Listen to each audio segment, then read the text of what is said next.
Ulangan 25 ayat 1 sampai 19.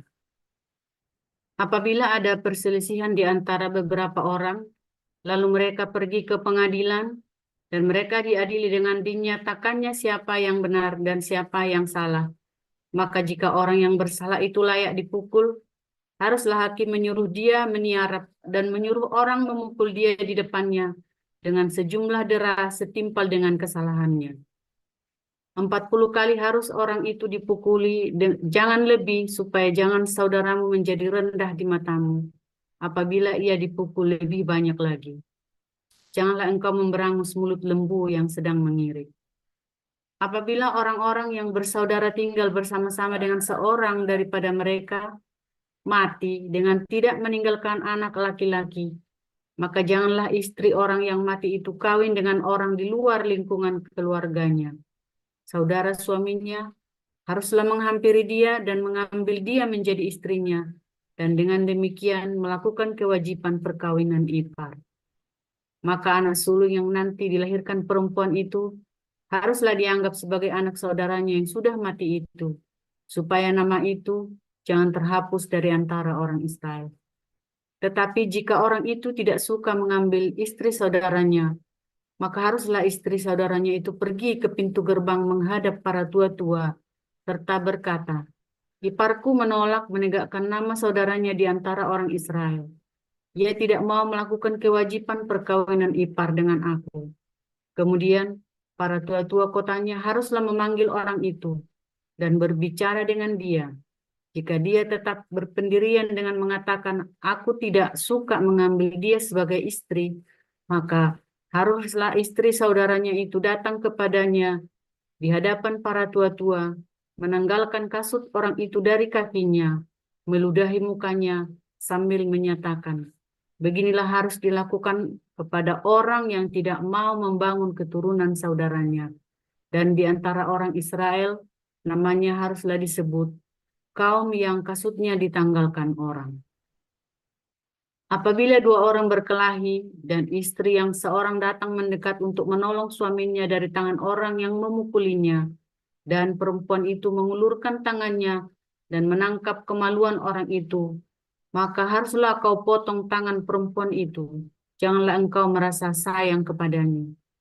Janganlah ada di alam Janganlah ada di dalam pundi-pundimu dua macam batu timbangan yang besar dan yang kecil. Janganlah ada di dalam rumahmu dua macam eva yang besar dan yang kecil. Haruslah ada padamu batu timbangan yang utuh dan tepat. Haruslah ada padamu eva yang utuh dan tepat, supaya lanjut umurmu di tanah yang diberikan kepadamu oleh Tuhan Allahmu. Sebab setiap orang yang melakukan hal yang demikian, setiap orang yang berbuat curang, adalah kekejian bagi Tuhan Allahmu. Ingatlah apa yang dilakukan orang Amalek kepadamu pada waktu perjalananmu keluar dari Mesir, bahwa engkau didatangi mereka di jalan, dan semua orang yang lemah pada barisan belakangmu dihantam mereka, sedang engkau lelah dan lesu. Mereka tidak takut akan Allah. Maka apabila Tuhan Allahmu sedang mengaruniakan keamanan kepadamu daripada segala musuh di sekeliling, di negeri yang diberikan Tuhan Allahmu kepadamu untuk dimiliki sebagai pusaka, maka haruslah engkau menghapuskan ingatan kepada Amalek dari kolong langit. Jangan lupa. Demikian. Silahkan Pak Murji, bisa di-unmute Pak. Kita lanjutkan bacaan dari Markus 12 ayat 1 sampai 17. Lalu Yesus mulai berbicara kepada mereka dalam perumpamaan. Adalah seorang membuka kebun anggur dan menanam pagar sekelilingnya. Ia menggali lubang tempat memeras anggur dan mendirikan menara jaga. Kemudian ia menyewakan kebun itu kepada penggarap-penggarap, lalu berangkat ke negeri lain.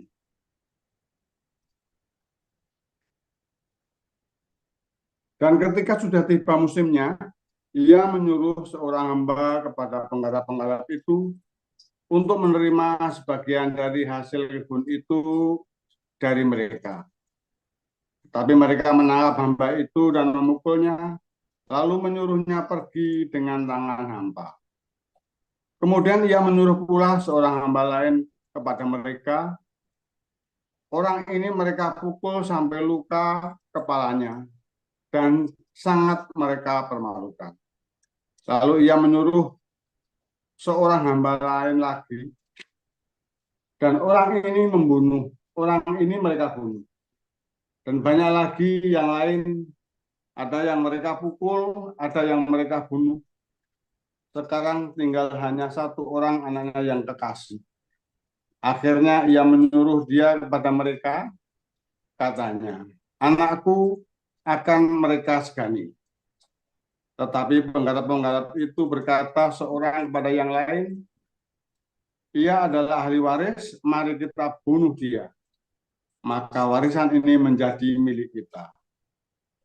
Mereka menangkapnya dan membunuhnya, lalu melemparkannya keluar kebun anggur itu.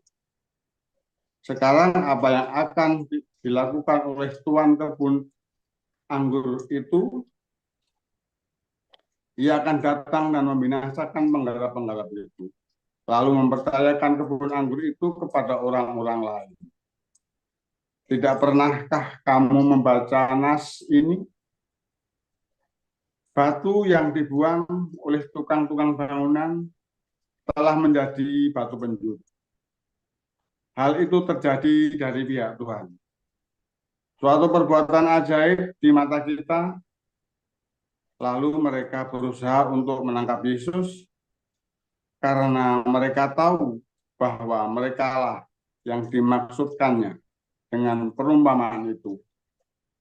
Tetapi mereka takut kepada orang banyak, jadi mereka pergi dan membiarkan dia. Kemudian disuruh beberapa orang Farisi dan Herodian kepada Yesus untuk menjerat dia dengan suatu pertanyaan.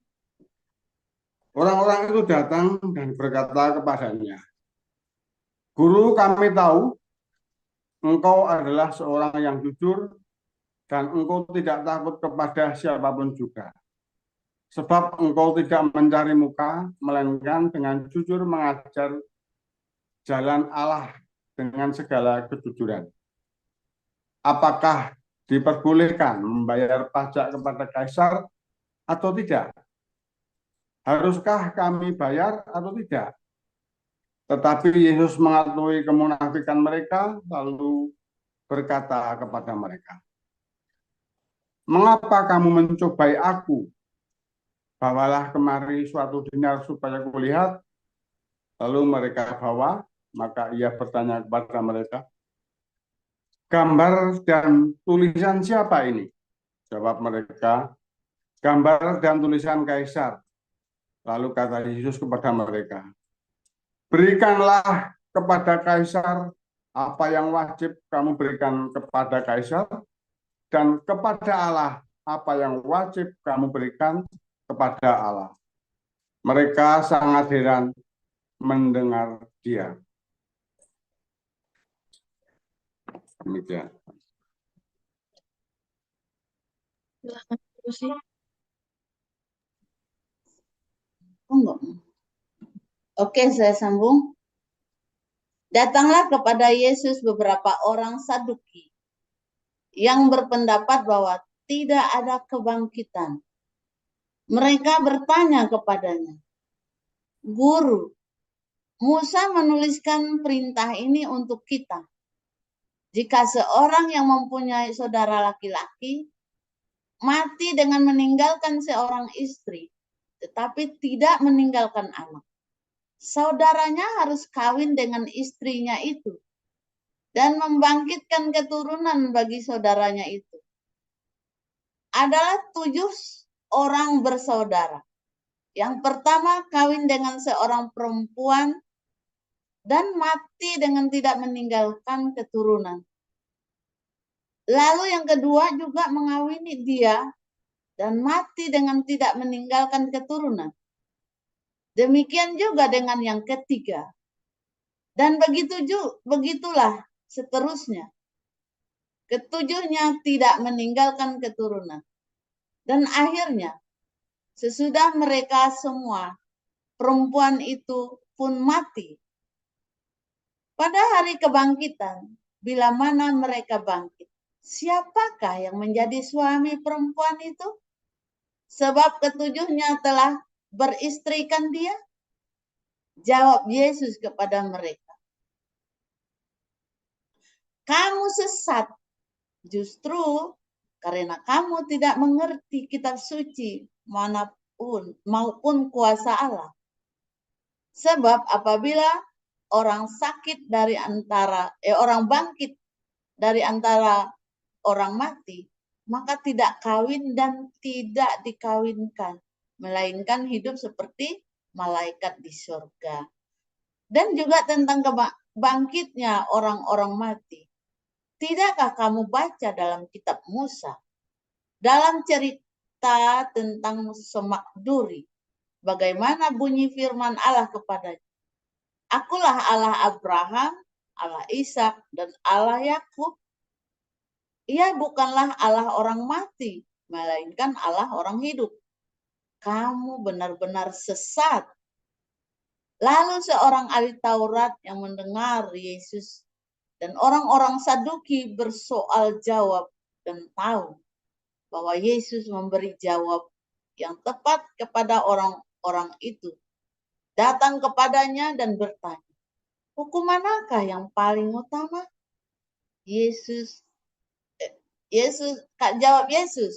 Jawab Yesus. Hukum yang terutama ialah, dengarlah hai orang Israel, Tuhan Allah kita, Tuhan itu Esa. Kasihlah Tuhan Allahmu dengan segenap hatimu, dan dengan segenap jiwamu, dan dengan segenap akal budimu, dan dengan segenap kekuatanmu. Dan hukum yang kedua ialah, kasihlah sesamamu manusia seperti dirimu sendiri. Tidak ada hukum lain yang lebih utama daripada kedua hukum itu. Lalu kata ahli Taurat itu kepada Yesus, tepat sekali, Guru. Benar katamu itu, bahwa dia Esa, dan bahwa tidak ada yang lain kecuali dia. Memang mengasihi dia dengan segenap hati dan segenap pengertian dan dengan segenap kekuatan. Dan juga mengasihi sesama manusia seperti diri sendiri adalah jauh lebih utama daripada semua korban bakaran dan korban sembelihan. Yesus melihat bagaimana bijaksananya jawab orang itu. Dan ia berkata kepadanya, engkau tidak jauh dari kerajaan Allah. Dan seorang pun tidak berani lagi menanyakan sesuatu kepada Yesus. Pada suatu kali ketika Yesus mengajar di bait Allah, ia berkata, bagaimana ahli-ahli Taurat dapat mengatakan bahwa Mesias adalah anak Daud? Daud sendiri oleh pimpinan Roh Kudus berkata, Tuhan telah berfirman kepadaku, duduklah di sebelah kanan, sampai musuh-musuhmu kutaruh di bawah kakimu. Daud sendiri menyebut dia tuannya. Bagaimana mungkin ia anaknya pula? Orang banyak yang besar jumlahnya mendengarkan dia dengan penuh minat. Dalam pengajarannya Yesus berkata, hati-hatilah terhadap ahli-ahli Taurat yang suka berjalan-jalan, memakai jubah panjang dan suka menerima penghormatan di pasar. Yang suka duduk di tempat terdepan di rumah ibadat dan di tempat terhormat dalam perjamuan. Yang menelan rumah janda-janda, sedang mereka mengelabui mata orang dengan doa yang panjang-panjang. Mereka ini pasti akan menerima hukuman yang lebih berat.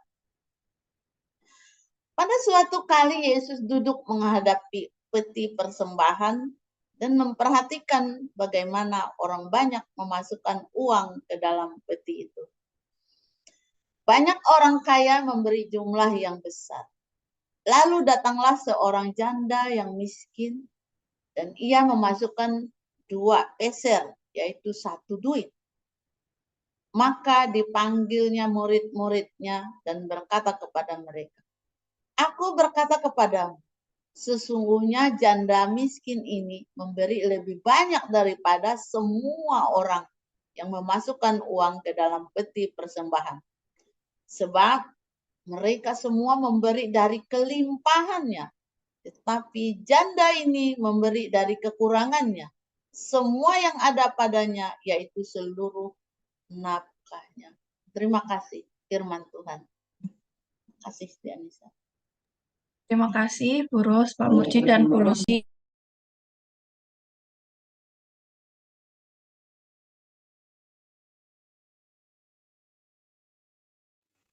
Baik, renungan firman Tuhan pagi ini berjudul Nabi Sesat yang akan disampaikan oleh Pastor Joseph Paulzang. Dipersilakan. Haleluya, luar biasa firman Tuhan selalu baru setiap hari bagi kita semua yang menanti-nantikan Tuhan dengan penuh cinta dan penuh pengharapan serta hati yang tulus, tekun, setia ya saudara. Hari ini kita belajar tadi ya tentang kawin mengawinkan ya. Kalau dalam tradisi Yahudi ya, dalam tradisi kuno, kalau sekarang udah enggak lagi ya, itu tradisi kuno Yahudi. Kenapa? Karena jumlah mereka masih sedikit dibanding dengan bangsa-bangsa lain. Ya, kalau ada yang meninggal, kalau ada suami istri, lalu suaminya meninggal, lalu istrinya kan jadi janda, maka bilang apa? Kamu menikahlah dengan keluarga dari adiknya itu. Kenapa? Supaya nama si laki-laki yang menikah itu namanya jangan hilang ya, karena itu menyangkut dengan hak waris. Jadi itu kompleks ya saudara. Jadi bukan asal karena kalau gitu kalau sudah punya istri ya tetap dinikahin saudara. Poligami bilang bukan, karena dia hanya dinikahin supaya dapat anak saudara. Tujuannya hanya itu, untuk dapat anak, supaya anak itu nanti menjadi ahli waris dan tanahnya itu nanti nggak pindah ke orang lain. Misalnya marga Nababan misalnya nih ya, lalu dia marga Nababan ini jadi janda nih, lalu apakah dia harus menikahi dari si Hotang? Oh, nanti tanahnya jadi si Hotang dong, milik si Hotang, iya kan? Karena warisan suami kan kepada istri kan, lalu istrinya menikah sama marga lain, maka warisannya jadi punyanya orang lain. Nah, itu nggak boleh, saudara.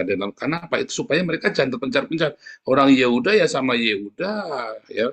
Atau dengan kata ini, marga Nababan, nama Nababan, si Otangnya si Otang, si Poltaknya si Poltak. Begitu, saudara, maksudnya. Kalau orang Batak itu kan orang Yahudi kan, sistem pemargaannya. Jadi tujuannya supaya warisan itu tetap, tanahnya itu tidak terpencar-pencar kemana-mana.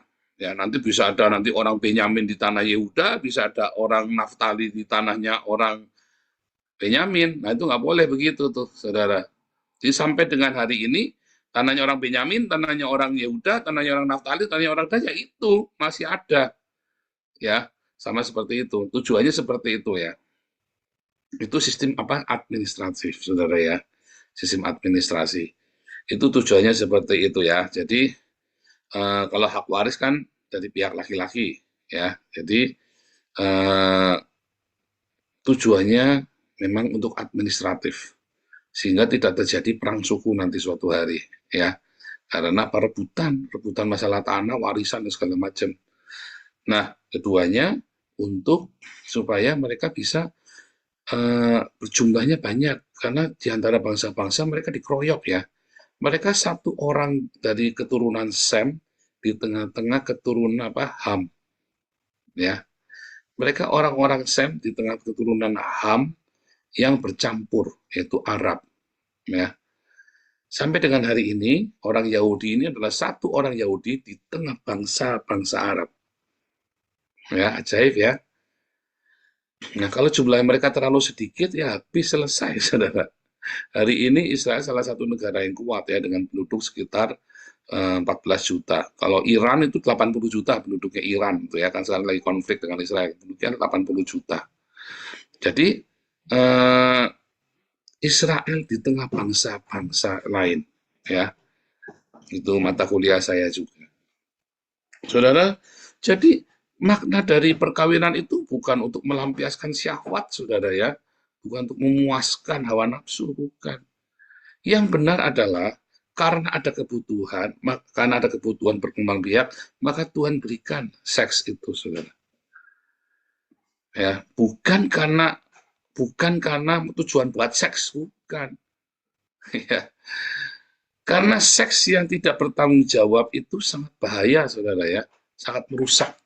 Seks yang tidak bertanggung jawab itu merusak dunia ini, saudara ya. Seks yang tidak kudus itu menghancurkan tatanan hidup manusia. Ya, poligami, ya, pemerkosaan, ya kan? Kalau misalnya ada orang poligami kan anak-anaknya bingung, ya kan? Terus nanti anak sama anak bisa kawin, kan kacau, saudara ya. Gara-gara poligami kan bingung, saudara. Nah, saudara, Tuhan Yesus berkata, kamu sesat, sebab kamu tidak mengerti kitab suci dan kuasa Allah. Di surga tidak ada kawin mengawinkan. Jadi siapapun yang berkata di surga ada kawin mengawinkan, itu sesat, saudara. Ya. Satu-satunya perkawinan yang ada itu adalah perkawinan sebuah metafora, hubungan Kristus dengan jemaatnya. Bukan perkawinan satu-satu, ya, memuas seks itu tadi ya. Tetapi adalah intimacy, ya, antara Kristus Allah yang adalah Allah dengan umat manusia yang telah menang. Itulah satu-satunya perkawinan, ya, dan itu bukan penis masuk vagina, melainkan sebuah intimacy. Karena yang namanya perkawinan itu bukan penis masuk vagina, loh, saudara. Namanya perkawinan adalah sebuah intimacy. Makanya di dalam Alkitab tidak menggunakan penis masuk vagina koitus, bukan. Yang namanya pernikahan itu, ya, menggunakan kata ginosko, ya, menggunakan kata ginosko, mengenal atau yadah, mengenal, ya, mengenal atau ginosko atau yadah, mengenal. Itulah namanya perkawinan, ya. Mereka tidak menggunakan kata koitos yang penis yang berarti secara hurufiah penis masuk vagina, melainkan menggunakan kata mengenal. Seseorang bisa mengenal pasangannya, ya, paling semakin hari semakin mengenal melalui intimasi, saudara. Kalau manusia akhirnya melalui hubungan seks, ya, akhirnya karena cintanya begitu menggelora, akhirnya dilampiaskan dalam hubungan seks. Tetapi bukan hubungan seks yang diutamakan. Banyak orang berhubungan seks, laki-laki dan perempuan, tetapi tidak mengenal yang dia berhubungan seks itu, saudara. Kenapa? Karena dia hanya mau melampiaskan saja, dia tidak mengutama ada keintimannya. Kubrak, olala bebe, cus, tinggal tidur, saudara. Ya kan? Siapa yang kalau hubungan seks begitu, suami istri, suami-suami bertobat kamu. Ya. Buka! Kubrak, olala bebe. Terus tinggal tidur. Waduh, kepret, saudara ya. Nggak boleh kamu suami-suami. Gitu ya, nggak boleh, saudara ya. Harus ada intimasi. Ya, kamu jangan melakukan istrimu itu cuman buka! Dibuka, goyang, olala bebe. Aduh, Anda ngotorin doang itu namanya. Anda buang kotoran itu namanya. Serius, saudara. Nggak sopan ya. Itu buang kotoran namanya. Sekali, dua kali mungkin saudara lagi tapi kalau tiap malam begitu, waduh, saudara nggak benar, saudara, waduh. Kalau konseling sama saya, gua kepretin tuh, saudara. Bagus kalau bisa sama-sama puas akhirnya kan, namanya kebutuhan. 1 menit pun tak sampai, saudara. Baru nempel, udah lenger, saudara. Jangan sampai, saudara. Kenapa? Karena kamu tidak punya intimasi. Kamu adanya nafsu. Ya. Cobalah dengan intimasi. Intimasi itu tidak selalu harus berakhir dengan penis masuk vagina, tapi pegangan tangan, cerita, bercanda, nostalgia di masa lalu. Makanya orang-orang di awal menikah, maka yang dominan adalah seks, ya. Tetapi begitu dia sudah lama menikah, seharusnya yang dominan adalah agape-nya dia, saudara. Bahkan pegangan tangan, malam-malam, cuman belai-belai rambut saja, itu rasanya udah sesuatu banget. Yang benar kan begitu ya, yang benar ya. Masalahnya banyak yang salah. Mengapa? Ya karena nempel aja udah nggak berasa bilang. Ya kamu soalnya otakmu isinya seks doang. Nempel aja nggak berasa.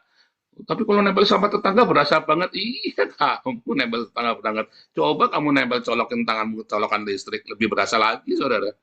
Ya kan? Jangankan sama tetangga keren-keren katanya. Sampai bulu-bulu rumah Pak. Sampai merinding Pak kalau nempel istri tetangga. Kamu coba nempel sama kabel listrik itu saudara. Kamu pegang tuh ya, berasa banget itu saudara kalau nggak jemplak begitu saudara ya, atau itu apa namanya box listrik di depan rumahmu itu yang gede itu ya, coba kamu buka, kamu pegang tanganmu begitu, berasa banget. Itu tetangga juga kan, box listrik tetangga maksudnya ya, bukan istri tetangga, dengerin baik-baik ya, box listrik tetangga ya saudara ya, bukannya ibu istri tetangga, bukan ya. Berasa banget. Kalau mau berasa lebih berasa megang steker listrik ya saudara ya, sebenarnya kan berasa banget itu rasanya. Anda ingat bisa sampai 10 tahun tuh saudara, kalau nggak mati. Rasanya ingatnya 10 tahun. Saya pernah lihat orang kesetrum, rambutnya sampai berdiri begitu ya. Rambutnya sampai berdiri. Aduh, tuh ingatnya 10 tahun itu baru hilang tuh traumanya itu saudara. Nah, ketika kamu menjadikan seksual itu menjadi tujuanmu, ya kamu sesat, saudara. Jangan jadikan seks itu adalah tujuanmu. Bahkan saya masih SMA saja, saya mengerti ya ketika saya pacaran, yang menjadi tujuan bukan seks. Tetapi ketika saya pacaran, saya tahu saya mau serius, saya nggak main-main, saudara. Anak saya sampai hari ini nggak mau pacaran ya. Anak saya udah umur 24 tahun. Ya, umur 24 tahun. Kenapa? Dia tahu ya, dia bilang, aku percaya yang terbaik dari Tuhan. Dia tunggu, dia tidak mau buka, yang senang banyak ya, saudara, orang-orang bule-bule senang sama dia banyak ya, saudara ya. Cuman dia bilang, pokoknya yang dari Tuhan. Karena dia nggak mau buang waktu, ya saudara, untuk, kalau kamu tidak dari Tuhan, dari awal pernikahan orientasimu seks, dan kamu tidak mengutamakan Tuhan, tidak cari Tuhan ketika kamu mencari jodohmu, maka saudara yang terjadi adalah kamu kan buang waktumu saudara dengan pasanganmu. Berapa banyak kalian menikah lalu bertengkar, seringkali bertengkar yang tidak perlu, dan Anda harus berpisah untuk hal yang tidak perlu, saling menyakiti untuk hal yang tidak perlu, pertengkaran yang tidak perlu. Kenapa? Karena bukan dari Tuhan. Karena dari awal tujuanmu pernikahan itu bukan buat Tuhan, bukan untuk supaya kamu sama-sama bisa membangun. Saya mah dari dulu menikah dari awal ya, kita pengen ya tiap malam berdoa sama-sama.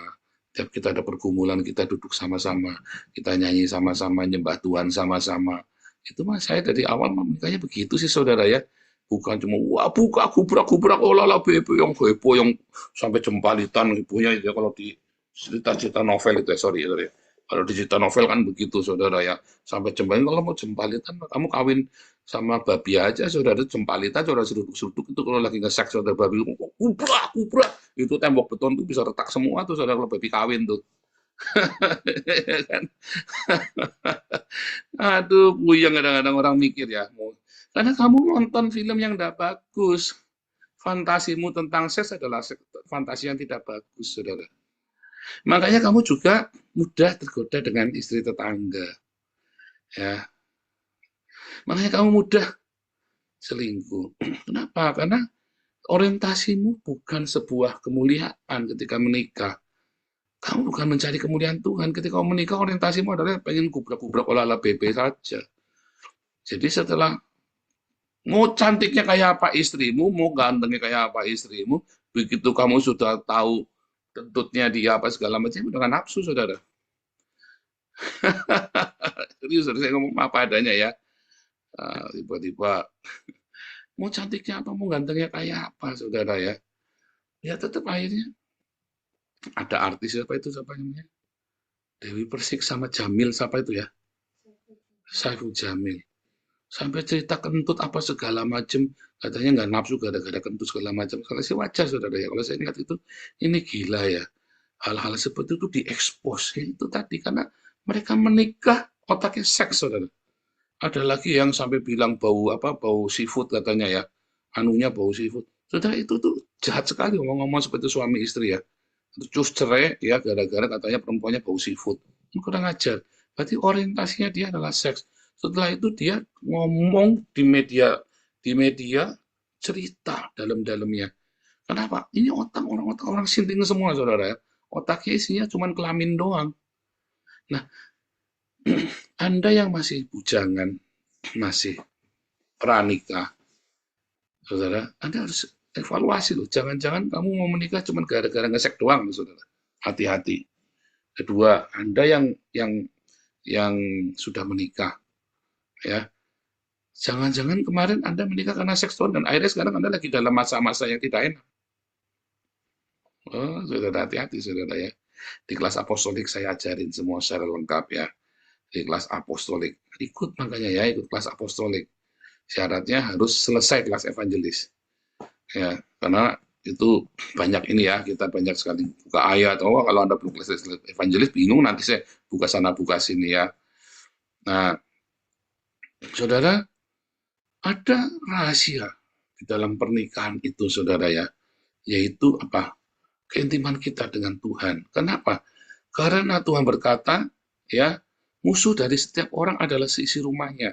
Suamimu, istrimu, anakmu, mertuamu, itu musuhmu, saudara. Ya, tetapi Tuhan berkata, ya, kasihilah musuhmu. Ya, tanpa gesekan kita nggak bisa intim, tanpa pengampunan kita nggak bisa intim, saudara. Tanpa pengampunan kita nggak bisa intim. Saudara, kalau pengen tahu ya kejujuran suamimu atau istrimu, kalau kamu lagi musuhan, saudara, kelekmu bau, berarti dia jujur. Oh, dulu kamu katanya wangi lagi nafsu soalnya, ya kan? Waduh, kamu cantik lah begila, waduh, matamu seperti bola mata pingpong. Saya mah takut kalau punya istri bola mata pingpong matanya. Segini, saudara. Ya, benar nggak? Matamu kayak bola mata pingpong. Denny, ya, kayak Dracula. Anda kebayanginya mata indah bola pingpong, kudunmu banyak mata indah bola pingpong. Dan saya nggak ngerti ini ada. Nah itu, saudara ya, semuanya jelek karena kamu nafsu hilang semua. Ya, ini yang pemarah, yang suka mukulin, istri yang perempuannya yang nggak sopan, ya kan, bentak-bentak suaminya di depan orang banyak atau sebaliknya. Kamu nggak berasa, kenapa? Karena kamu lagi pengen nge-seks. Begitu breng menikah, udah nge-seks setahun, ya mungkin kamu sudah nggak pernah sentuh lagi, kenapa? Nggak ada rasa, ya. Dan banyak sekali segala macam. Awalnya karena seks, karena kamu seks. Makanya Tuhan Yesus bilang, kamu sesat. Orientasimu kok seks. Kamu sesat, saudara. Surga itu bukan tempatnya seks. Surga itu tempatnya intimacy. Ada, saudara? Pergaulan, pengenalan akan Tuhan. Makanya di surga, kamu akan mengenal Tuhan. Dalam sebuah pengenalan akan Tuhan, bukan seks. Kenikmatan di surga memecah perawan. Saudara mau mecah perawannya pakai apa, saudara? Bayangin. Badanmu udah jadi tanah, makan cacing. Tititnya udah makan cacing, mau mecah perawannya pakai apa? Apalagi katanya bidadarinya yang sampai tulang betisnya kelihatan. Kamu tahu nggak kalau orang tulang betisnya kelihatan itu apa, saudara? Jerangkong, saudara. Kamu kalau ngelihat orang sampai tulangnya kelihatan, itu udah jadi jerangkong itu orang, saudara. Cantik sampai tulang betisnya kelihatan, goblok, saudara. Itu jerangkong. Itulah tipu daya iblis. Makanya Tuhan Yesus bilang, kamu sesat. Di surga tidak ada kawin mengawinkan. Ya, jadi kamu jangan berpikir kamu bawa tititmu ke surga. Tidak ada tititmu nggak dibawa ke surga. Kedua, kamu jangan berpikir bahwa yang namanya cantik itu tulang yang sampai kelihatan, tulang betisnya kelihatan itu namanya cantik. Goblok kamu, saudara. Itu jerangkong. Ya memang jerangkong kan tulangnya kelihatan. Artinya memang tidak ada kawin mengawinkan. Itu semua tipu muslihat iblis. Supaya di sini kamu ngeden, kamu diobsesi dengan seks. Kamu bayangin orang kalau terobsesi dengan seks, ya akhirnya dia kepengen nyoba-nyoba di dunia ini dengan poligami, dengan kawin cerai. Tapi kalau kamu obsesimu di surga adalah cinta yang suci dan mulia, maka kamu tidak akan terobsesi dengan seks. Obsesimu adalah Bagaimana saya bisa menghasilkan keturunan yang ilahi, di mana anak-anak ini bisa berpikir kudus, bagaimana anak-anak ini bisa berkarya dengan penuh cinta yang sejati, di mana dendam itu bisa disingkirkan, kemarahan, kebencian. Musuh dari setiap orang adalah seisi rumahnya, karena siapapun yang dekat denganmu adalah orang yang paling berpotensi untuk melukaimu. Tetapi aku berkata kepadamu, kasihilah musuhmu. Kita disuruh mengasihi musuh-musuh kita di dalam rumah kita. Kemarin ya Ibu Elizabeth apa namanya?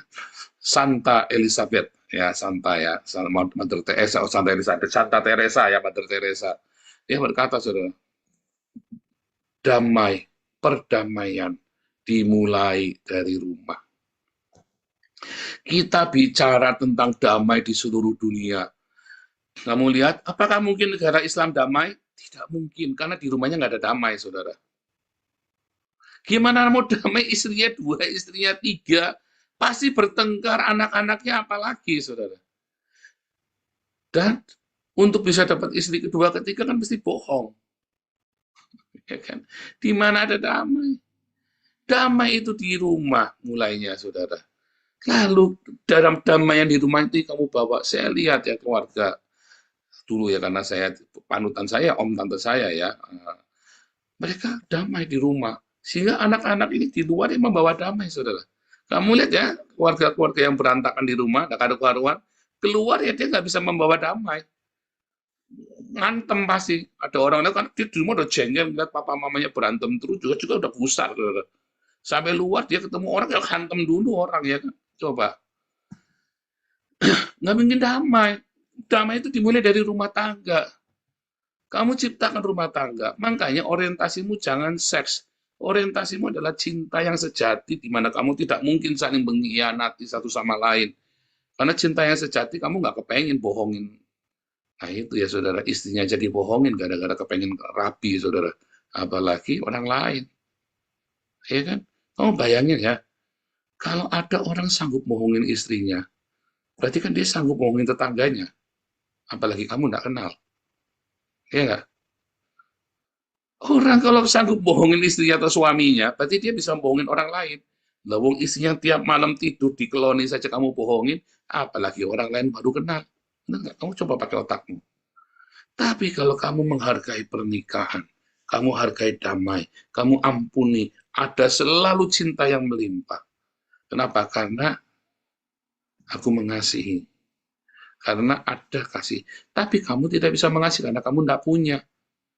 Orang tidak bisa mengasihi istrinya. Kenapa banyak orang tidak bisa mengasihi istrinya? Karena dia tidak punya cinta di dalam hatinya. Yang ada cuma seks, cuma nafsu. Banyak orang istri-istri tidak bisa mengasihi suaminya karena yang pengennya cuma duitnya. Ya kan? Dan seterusnya, saudara. Intinya kalau tidak ada cinta di rumah, maka kamu tidak akan bisa berikan cinta itu kepada orang lain. Kamu aja di rumah nggak punya cinta, mau kasih orang lain bukan. Lah itu yang di luar itu bukan cinta, itu sampah. Ya saudara, itu sampah yang kamu berikan itu sampah, makanan-makanan sampah, cinta yang sampah, lus itu ya. Nah itu saudara ya. Nah saudara, makanya saya selalu mengingatkan sebelum menikah itu penting. Ya, periksa hatimu masing-masing yang lagi pacaran. Ya, kalau sudah menikah, sudah terlanjur, Pak. Coba duduk bareng, doa sama-sama. Ya, Pak, sudah habis Pak cintanya? Enggak ada. Kamu nggak punya cinta sebetulnya, bukan sudah habis. Nafsunya udah habis. Nafsunya udah pindah ke orang lain. Yang benar itu bukan cinta habis. Jadi kamu duduk sama-sama karena kamu sudah punya anak sekarang. Selamatkan anakmu, ya kan? Tapi yang kurang ajar, banyak orang tua nggak peduli dengan perasaan anaknya.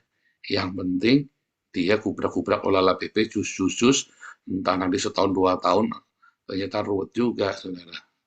Hati-hati, saudara ya. Hati-hati. Cinta yang sejati yang dari Tuhan Yesus kamu harus miliki. Kalau kamu sudah duduk bareng-bareng, pas sudah nggak bisa duduk karena sudah dibawa pakai gombel, ya nasib, saudara. Puasalah, berpuasa supaya Tuhan ganti cintamu yang sampah itu dengan cinta yang dari surga. Puasa. Seberapa tekadmu? Wah, nggak mau puasa, Pak. Ya sudah, nggak usah. Nggak usah cerita lagi. Kalau kamu punya tekad, kalau kamu sungguh percaya, puasa. pasti Tuhan kasih. Masalahnya kamu nggak ada tekad kok. Kamu sendiri nggak kepengen, kamu asalnya cuma jujur soal BP, terus kamu memang dasarnya udah jahat, hatimu juga kepengen sama orang lain lagi kok. Ayo jujur, saudara, ayo jujur. Ya kan, Anda harus jujur. Jujur, saudara. Nanti kamu sama orang lain, anakmu yang disalib. Ya, anakmu disalib. Ya, tapi kalau nggak cerai juga sama saja apa kita bertengkar. Oh, kalau kamu tidak cerai dan kamu tetap bertengkar, sama saja anakmu disalib. Kalau gitu mendingan cerai dong. Enggak. Yang benar adalah jangan bertengkar lagi. Kamu harus diam. Jangan merespon. Ya, karena bagaimanapun juga anak lebih senang tinggal sama papanya, anak lebih senang tinggal sama mamanya yang asli daripada yang tiri. Bagaimanapun juga anak lebih suka tinggal sama papa aslinya, lebih suka tinggal sama mama aslinya. Lah, kamu gimana? Iya, kalau kamu sudah lanjut, kamu jaga hati sangkal diri pikul salib. Pak, nggak ada rasa. Ya sudah, kamu harus tanggung puasa supaya cintamu jangan seks sama pasanganmu, cintamu dari surga. Suatu hari pasanganmu akan punya cinta yang sama. Karena apa? Karena cermin dari kamu. Akhirnya kamu berdua punya cinta yang sejati dari surga. Begitu, saudara ya. Tuhan Yesus memberkati.